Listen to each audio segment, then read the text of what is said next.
அனைவருக்கும் வணக்கம். Welcome back to Prema's fashion.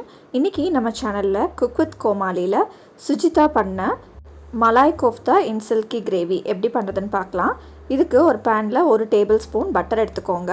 இதில் ஹோல் ஸ்பைசஸ் ஆட் பண்ணிக்கலாம். பட்டை, கிராம்பு, முழு மிளகு, சீரகம், 2 ஏலக்காய், இது எல்லாமே நல்லா வறுத்துக்கோங்க. வறுத்துட்டு இது கூட நீளமாக கட் பண்ணி வச்சுருக்கிற 2 பெரிய வெங்காயத்தை போட்டு நல்லா வணக்கிக்கோங்க.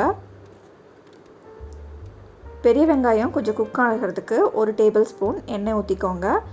இதில் 1 பச்சை மிளகாய், 1 இன்ச் இஞ்சி, 5-6 பல் பூண்டு போட்டுக்கோங்க.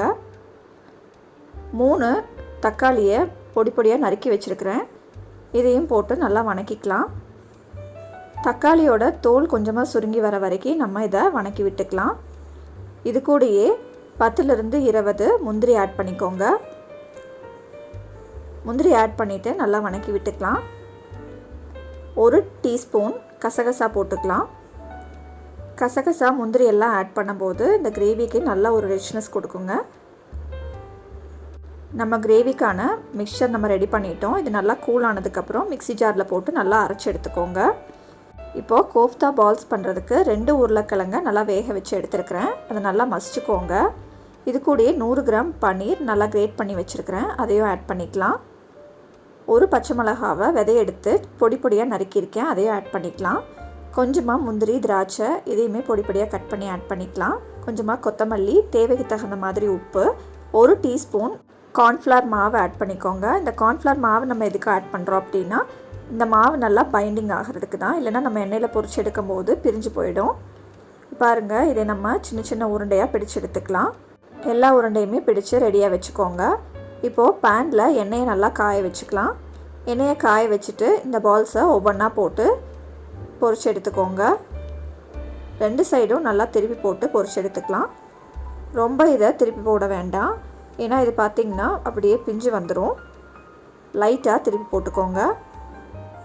பாருங்கள், இந்த மாதிரி கோல்டனாக ஃப்ரை ஆனதுக்கப்புறம் நம்ம அடுப்பிலேருந்து இதை எடுத்துக்கலாம். கோஃப்தா பால்ஸ் ரெடி ஆகிடுச்சு. இப்போது அதே பேனில் 1 டேபிள் ஸ்பூன் பட்டர் ஆட் பண்ணிக்கோங்க. நம்ம அரைச்சி வச்சுருக்கிற விழுதையும் இது கூட ஆட் பண்ணி நல்லா மிக்ஸ் பண்ணிக்கோங்க.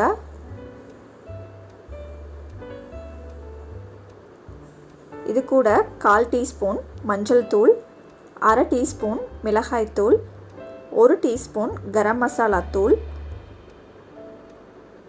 1/2 டீஸ்பூன் தனியாத்தூள், இது எல்லாமே போட்டு நல்லா மிக்ஸ் பண்ணிக்கோங்க.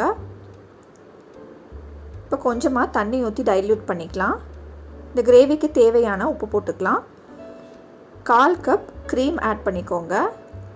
நம்ம இந்த க்ரீம் ஆட் பண்ணுறங்காட்டி தான் இந்த கிரேவி வந்து மலாய் கோஃப்தா கிரேவின்னு சொல்கிறாங்க. இந்த மாதிரி கிரேவியெல்லாம் நம்ம அடிக்கடி பண்ணாமல் எப்போவாவது ஒரு தடவை நம்ம வீட்டில் பண்ணி சாப்பிட்லாங்க. கடைசியாக நம்ம கசூரி மேத்தி தூவிக்கலாம். இந்த கசூரி மேத்தி வந்து கிரேவிக்கு இன்னுமே நல்லா ஃப்ளேவர் கொடுக்கும்.